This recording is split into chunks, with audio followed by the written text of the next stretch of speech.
Namun kedua-duanya antara jasmani dan rohani ini harus beriringan, harus seimbang dalam menjalankan tugasnya, tugas jasmani dan tugas rohani.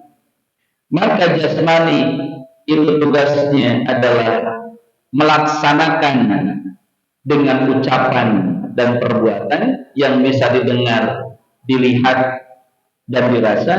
Maka rohani itu sesuatu yang tidak bisa terlihat dan terdengar. Tapi kedua-duanya harus berkesinambungan, harus beriringan. Karena kalau salah satunya itu timpang, itu akan hasilnya pun akan tidak maksimal. Suatu saat saya dihadapkan dengan seseorang yang dia itu mengatakan secara terus terang bahwa dia mengatakan begini, saya tidak tertarik sekarang itu dengan orang-orang, dengan Islam. Maka saya memutuskan untuk keluar dari Islam.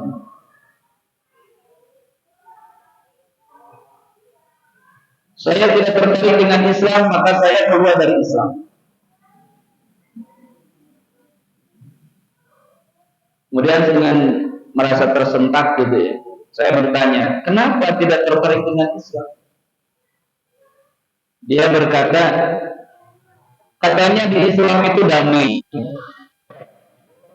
Masih banyak di Islam itu yang bertentangan. Ulama dengan ulama, kiai dengan kiai, akhirnya umat dengan umatnya saling bertentangan. Damainya di mana? Katanya dalam Islam itu ada saling menolong. Tapi ternyata banyak orang yang cuek terhadap saudaranya yang harus ditolong. Katanya di Islam itu toleransinya tinggi. Tapi banyak sekali golongan ini menjelek-jelekan golongan yang itu. Golongan yang ini menjelek-jelekan golongan ini. Sehingga apa yang bisa saya dapat di Islam? Mending saya sekarang berada di agama saya dan saya merasa damai sekarang. Dan dialog itu sampai sekarang terjadi. Dan dia masih di agamanya yang baru itu. Saya sampaikan dengan rasa, sebetulnya rasa ini sedih. Ada marah juga. Tapi insya Allah semata-mata karena Allah Subhanahu wa Ta'ala. Saya katakan begini, kalau kita ingin mendapatkan keindahan Islam, itu jangan melihat orang Islamnya yang sekarang, tapi lihatlah apa yang ada dalam Islamnya, dalam ajaran Islamnya. Kenapa?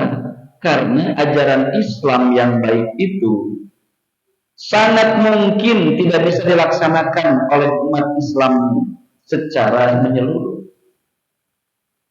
Islam mengajarkan damai, bukan berarti ketika umat Islam itu tidak damai, Islamnya jadi jelek. Islam mengajarkan adil, bukan berarti penganut Islam saat dia tidak adil, Islamnya jadi tidak adil.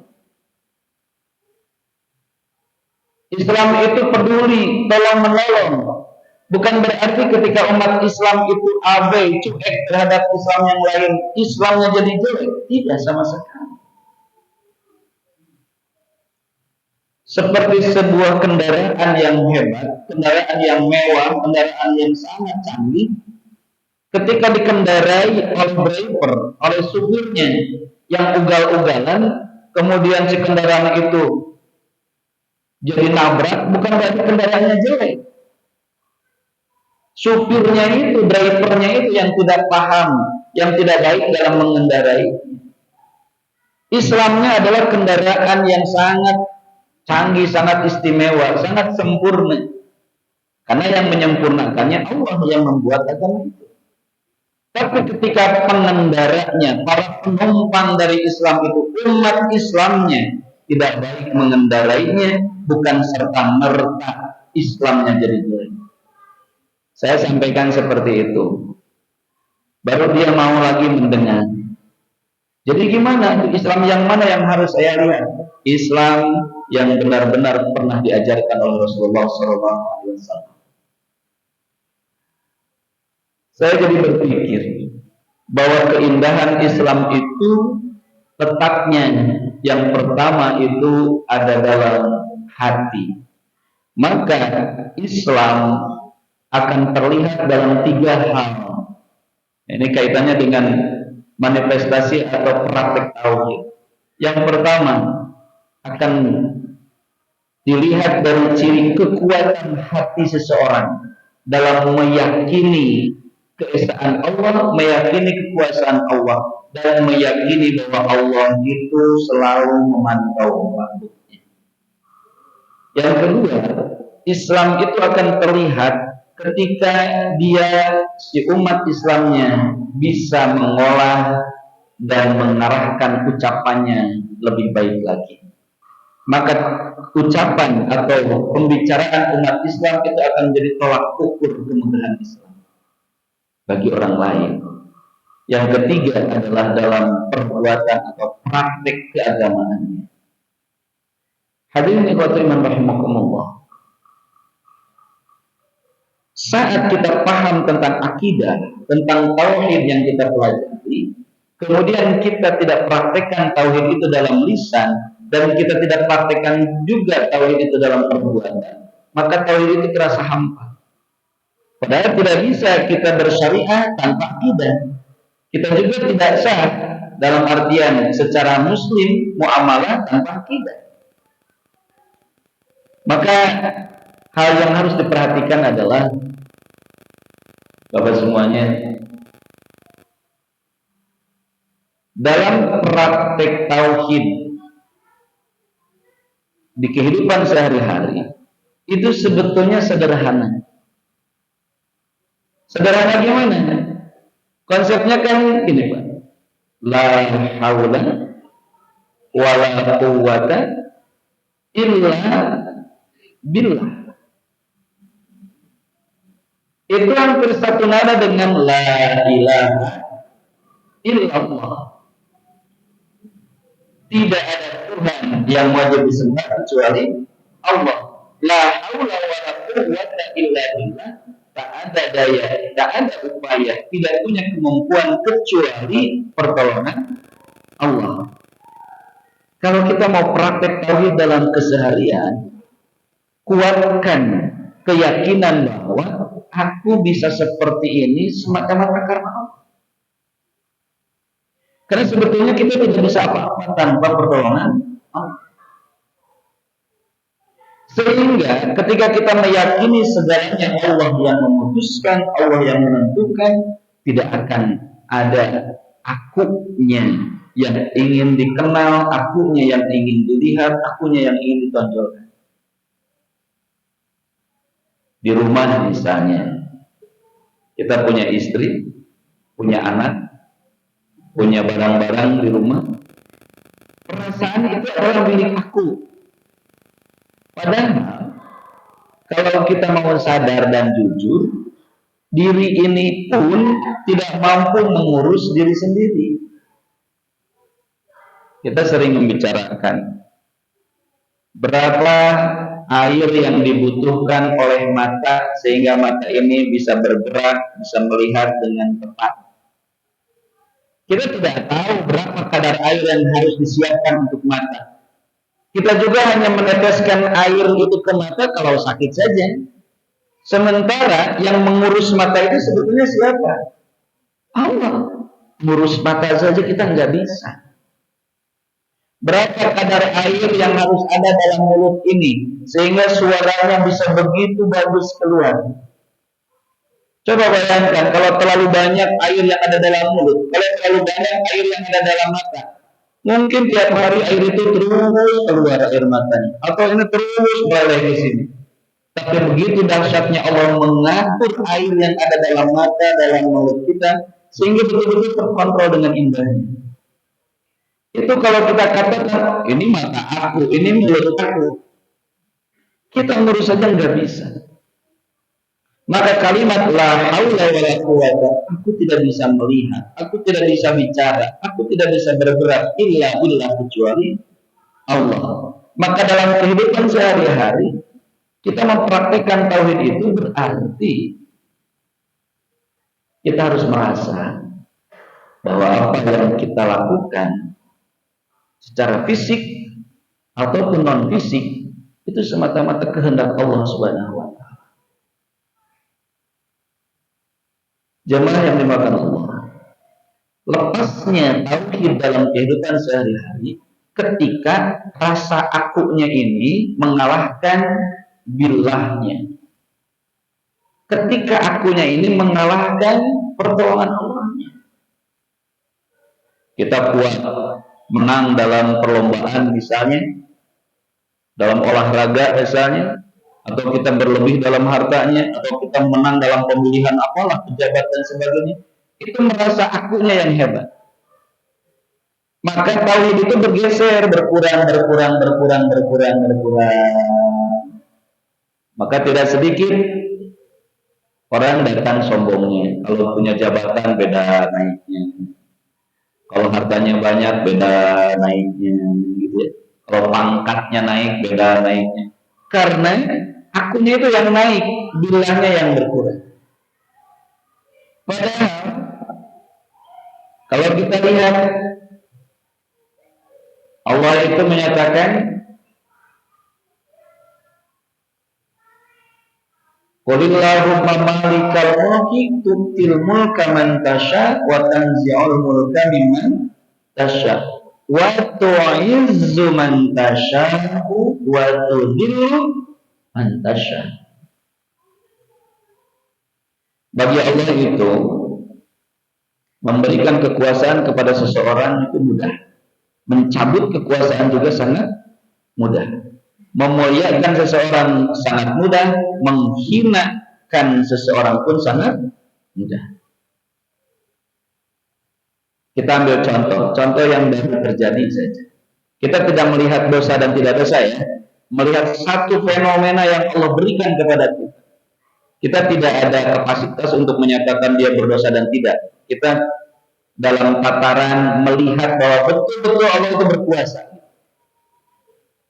Ketika seorang pedagang es, Sun Haji itu menjajakan es, batinya berapa? Mungkin dapat puluhan ribu lah, entah atau sampai 100 ribu sekali dagang. Tapi ketika Allah berkehendak dengan sesuatu yang dianggap oleh dia menyakitkan, itu Allah mengatakan tu'izzu man tasha, Allah muliakan, dalam artian mulia tataran kita maksudnya. Oh, dia jadi dijanjikan bisa umroh gratis. Dia bisa dapat uang ratusan juta dalam waktu jam-jaman gitu. Coba ratusan juta itu kalau mengenalkan dagang es berapa tahun berarti? Itu ada syai'an ayakun lahu kun fayakun. Terkadang sesuatu yang dianggap menyakitkan dengan kata-kata, menyakitkan dengan tindakan orang, tapi di balik itu Allah memberikan kemuliaan atau keberuntungan. Maka Sun Haji jadi viral, didoakan oleh ribuan netizen. Bahkan mungkin kita juga ikut berdoa dalam hati. Yang tengiring nyumbang pun. Orang simpati yang tadinya tidak kenal siapa Sun Haji itu. Hanya pedagang es yang udah tua. Kemudian tangannya juga sakit-sakitan. Tapi dengan izin Allah dia langsung gitu. Ribuan, ratusan ribu netizen, mungkin jutaan. Warganet yang mendoakan dia dan mengatakan simpati kepada dia. Bahkan doa-doanya, ya Allah muliakan dia, ya Allah kayakan dia, betul. Ternyata itulah tujuan Allah. Dengan rasa sakit itu, sakit hati kan disebut GOBOK kan? Sakit hati dia, tapi ternyata di balik sakit itu Allah berikan satu kebaikan. Di sisi lain, Allah juga ingin memberikan kebaikan kepada hambanya yang terpeleset, hambanya yang keceplosan, atau hambanya yang kebiasaan melakukan yang dianggap tidak baik oleh umat. Tujuan Allah baik juga. Allah memberikan satu teguran dengan satu kata yang mungkin sudah biasa diucapkan, atau mungkin kata-kata itu yang tidak layak diucapkan. Dengan itu Allah juga sayang pada dia. Jangan sampai terjerumus terus-terusan dalam kejahatan atau kejelekan. Jangan terus-terusan menyakiti orang. Maka dengan kasih sayangnya Allah tegur dia. Dengan cara apa? Banyak orang yang mengecam. Mungkin kecaman-kecaman ribuan netizen itu kepada beliau menjadi dia diberikan kesadaran oleh Allah Subhanahu wa taala. Baik juga tujuan Allah. Satu sisi orang dengan perkataan itu diangkat oleh Allah Subhanahu wa taala, bisa umroh gratis, bisa dapat uang ratusan juta, dapat doa dari sana sini. Itu Allah muliakan dia. Di sisi lain Allah ingin membebaskan dia dari dosa, supaya dia tidak terjerumus pada dosa-dosa yang tidak boleh dilakukan, apalagi seorang tokoh. Maka dengan cara itu juga Allah menyelamatkan kedua. Siapa yang nanti akan diampuni dan dimuliakan, itu ranah Allah, bukan ranah kita. Kita tidak punya kapasitas untuk menilai orang dalam hal itu. Hanya kita harus husnuzon. Apapun yang Allah berikan kepada dia, apapun Allah yang timpakan kepada hambanya, pasti punya tujuan yang terbaik dari Allah Subhanahu wa taala. Hadirin wa iman rahimakumullah. Kaitannya dengan tauhid yang dipraktekkan dalam kehidupan sehari-hari, maka jamaah rahimakumullah, ada kalimat ini yang suka kita dengar. Man arrafa nafsahu faqad arrafa rabbah. Siapa yang mengenal nafasnya, yang mengenal dirinya, yang mengenal nafasnya, maka dia akan mengenal Rabb-nya, Tuhan. Banyak penafsiran tentang kalimat itu, tapi ingin saya ambil salah satu saja. Kalau kita tahu diri, kalimatnya tahu diri ya, mengetahui tentang diri sendiri, bahasa simpelnya kita harus tahu diri gitu. Kalau kita mau tahu diri siapa kita ini, pasti kita malu, rantai izin lah. Tahu diri gimana? Ya kita ini orang biasa yang tadinya tidak bisa apa-apa dan tidak tahu apa-apa. Sekarang dengan kasih sayang Allah, kita jadi orang yang tahu dan yang punya. Tahu tentang sesuatu dan memiliki sesuatu. Hakikatnya dari Allah Subhanahu wa taala. Maka kita harus tahu diri. Jika kita tahu diri kita, maka kita akan mengenal siapa yang memberi kita, yaitu Allah. Ada satu sebutan kalimat juga. Man arrafa nafsahu. Nafsu itu, nafas itu juga oleh orang-orang yang belajar tasawuf itu ditafsirkan sebagai nafas. Apa nafas itu? Mereka mengatakan bahwa kalau kita sadar tentang nafas kita yang keluar masuk itu, maka kita akan sadar tentang Tuhan kita. Bapak, satu saat ada sahabat, waktu itu tabiin ya, yang lari ingin sholat mengejar berjamaah. Kemudian dikasih tahu sama sahabatnya, imam kita itu mengatakan tidak boleh takbiratul ihram sebelum nafasmu tenang. Siapa yang mengatakan itu? Imam Asy-Syafi'i dalam Al-Um. Kalau engkau terengah-engah lari mengejar berjamaah, maka janganlah takbiratul ihram sebelum nafasmu tenang. Nafas tenang itu bisa menarik kesejukan cahaya Allah ke dalam diri kita. Bapak semuanya, Ingat bahwa ketika kita merasakan setiap nafas yang keluar masuk, maka kita akan menikmati hadirnya yang memberikan nafas itu. Silakan Pak, kalau tidak percaya, ada dalam ilmu yoga atau kesininya hipnoterapi, itu yang diolah itu pernapasan. Kalau meditasi, itu yang diolah itu pernapasan. Ternyata dahsyat, dalam ilmu tenaga dalam pun, nafas itu jadi nomor satu. Orang bisa dipukul kuat karena dia mampu mengolah nafas.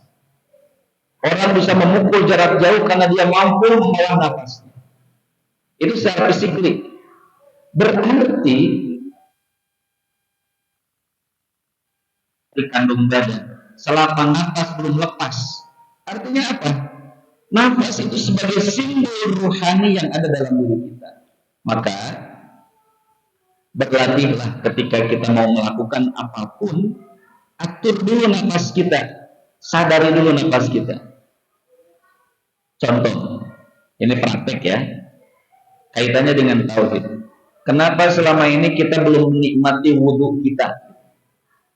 Wudhunya sah secara syariat, tapi kenapa belum menikmati wudhu kita? Karena dalam berwudhu kita jarang memperhatikan kebutuhan rohani kita. Wudhu itu apa artinya Pak? Wudhu itu artinya mensucikan diri dari hadas, betul ya? Sehingga ketika kita sudah suci, maka sah sholat kita. Kalau dilihat dari segi kalimat, secara lugah, wudhu itu dari wadu'a. Apa wadu'a itu? Meletakkan, menyimpan. Wudhu artinya meletakkan kesombongan, meletakkan duniawi, meletakkan keangkuhan, segala rupa disimpan heula urang rek bersih, bersuci dari hal-hal yang membuat kita tidak baik. Berwudu itu sebetulnya bukan hanya membersihkan secara fisik, bukan hanya membersihkan anggota tubuh yang 4 anggota itu, wajah, tangan, kepala, dan kaki, tapi hakikat wudu itu membersihkan rohani kita dari hadas-hadas yang ada dalam tubuh kita, keangkuhan, kesombongan. Maka Rasul mengatakan, jika kalian sedang emosi, sedang marah, maka berwudulah. Kalau secara kasat mata, apa hubungannya berwudu dengan marah? Yang dibasuh hanya 4 anggota. Namun di sebelahku saya mungkin bisa. Ini enggak. Oh, berarti wudu itu meletakkan hal-hal yang bisa membatalkan rohani kita dalam bertauhid kepada Allah Subhanahu wa taala. Maka saat berwudu, hadirkan rohani kita, hadirkan nafas kita, rasakan. Contoh begini Pak, ketika kita mau berwudu, ambil air, ya, ambil air. Sebelum dimasukkan atau diwasuhkan ke wajah kita, coba hadirkan tauhidnya di sana. Ya Allah, aku mohon damai, aku mohon tenang, aku mau suci dari berbagai hadas yang mengganggu diri ini. Hadirkan itu Pak. Ingat, innamal a'malu binniyat wa innamal likulli imri'in ma nawa. Panjang hadisnya kan? Man kana hijratuhu ila Allah wa rasul wa hijratuhu ila Allah wa rasul. Wa man kana hijratuhu lidunya yusibuha aw imra'atin yunkihuha fa hijratuhu ila ma hajara ilaihi. Kalimat sesungguhnya atau hanyalah dengan niat segala amal itu. Innamal a'malu binniyat, hanyalah amal-amal itu tergantung pada niat. Perkara sanana hari urang wudu niatnya karena saha. Wudu kita niatnya karena siapa? Pernah enggak dalam hati ngagerentes ketika mau wudu, ya Allah, hamba mau berwudu menghilangkan hadas, menghilangkan kotoran. Harusnya hati kita itu bergerak seperti itu. Memang ada di antara kita yang mengatakan melisankan dalam lisan kita nawaitul wudu'a li rabbil hadasil asghar dan seterusnya, itu secara lisan. Tapi alangkah idealnya hati kita pun memanggil nama Allah dan meniatkan bahwa wudhu kita itu semata-mata karena, maka yakin akan membekas dalam. Kenapa Bapak? Dari wudhu saja ini kita bisa akan mulai di sini. Maka Umar bin Abdul Aziz, salah satu khalifah pada masa kerajaan Abbasiyah, beliau sampai menangis, baru saja berwudhu menangisnya luar biasa, karena beliau sudah Allah berikan kenikmatan merasakan hadirnya Allah dalam diri.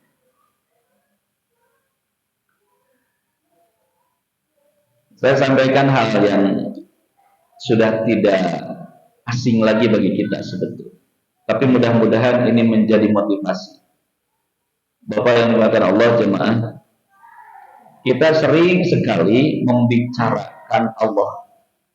Kita sering sekali membicarakan nama Allah. Dalam sholat saja, nama Allah kita sebut-sebut sering ya. Allahu Akbar, iftitah kita sering. Allahu Akbar kabira, Allahumma ba'id baini, terus. Lagi ruku, Allahu Akbar, subhana rabbiyal azim, subhana. Nama Allah selalu ada, setiap gerakan nama Allah disebut, dalam bacaan nama Allah disebut. Sehingga dalam sholat itu entah berapa ratus kali kita menyebut nama Allah. Nama Allah disebut-sebut terus-terusan oleh kita. Dan itu harus ada syariat. Hanya kita harus jujur. Kita jarang, kita sering menyebut-nyebut nama Allah, membicarakan nama Allah, tapi kita jarang berbicara dengan Allah. Beda nggak Pak? Membicarakan Allah dengan berbicara dengan Allah beda nggak? Beda. Beda. Kita kasih contoh. Presiden kita yang sekarang siapa? Prabowo. Kita bicarakan presiden kita Prabowo, presiden itu Prabowo. Bicarakan semuanya. Banyak orang, ratusan, ribuan, bahkan jutaan bangsa Indonesia menyebut nama Prabowo sebagai presiden kita. Harus diakui. Kalau tidak, bahaya, bertentangan dengan hukum. Dan kita bangga punya presiden Prabowo karena hasil pemilihan. Siapapun yang mengaku presiden Prabowo adalah sah, maka dia berhak di Indonesia. Kan gitu. Tapi kebanggaan penyebutan-penyebutan itu efek secara batinnya biasa. Karena orang juga mengakui itu. Kalau ingin sensasi yang berbeda, coba satu saat. Ini kan berbicaranya ini ya. Satu saat kita langsung berbicara, ngobrol langsung dengan Prabowo.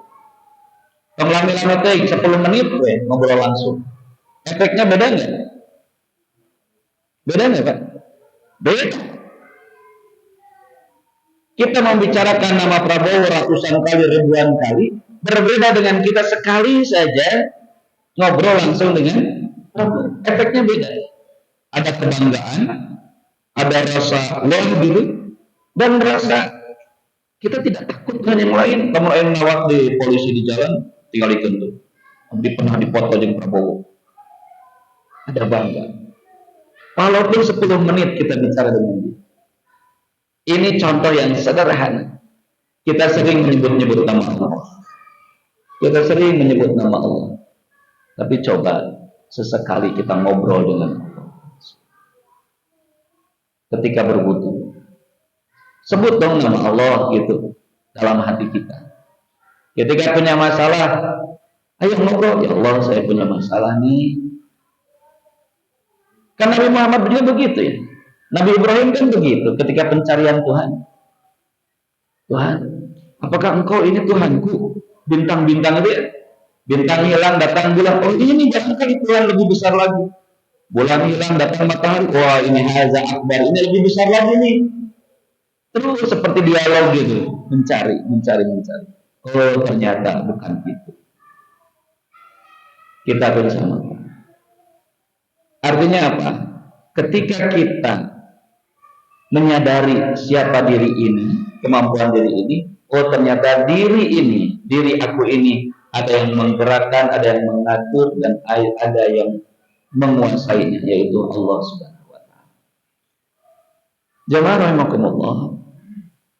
Maka ketika kita ingin mempraktekkan tauhid dalam kegiatan sehari-hari, dari 24 jam itu kita laksanakan aturan yang ada dalam Islam secara syariat, dari mulai rukun iman dan rukun Islam, laksanakan semuanya sesuai dengan kemampuan. Namun itu semua harus diiringi dengan akidah, supaya kita bisa merasakan dahsyatnya apa yang kita lakukan.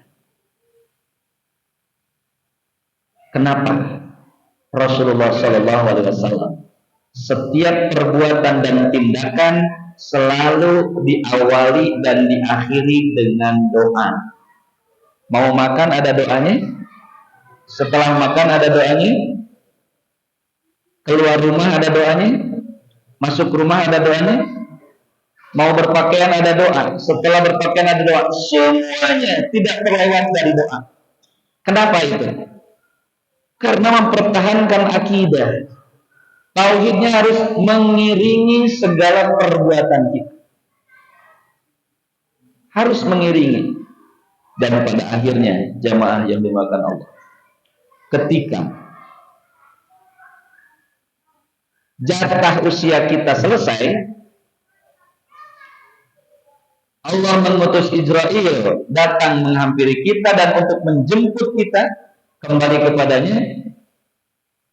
Apa hadis dari Rasul yang sahih?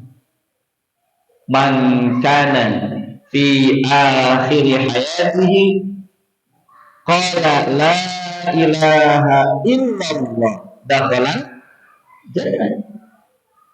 Barang siapa yang di akhir hayatnya lagi sakaratul maut mampu mengucapkan la ilaha illallah, maka dia akan masuk surga. Oh ternyata la ilaha illallah itu mengawali kelahiran dia dan mengakhiri kehidupannya. Oleh karena itu, ini jadi simbol segala perbuatan kita tidak boleh lepas dari yang namanya akidah atau tauhid. Ini pernah disampaikan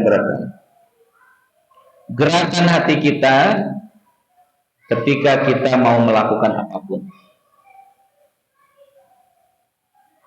Bahasanya ada hal yang menarik.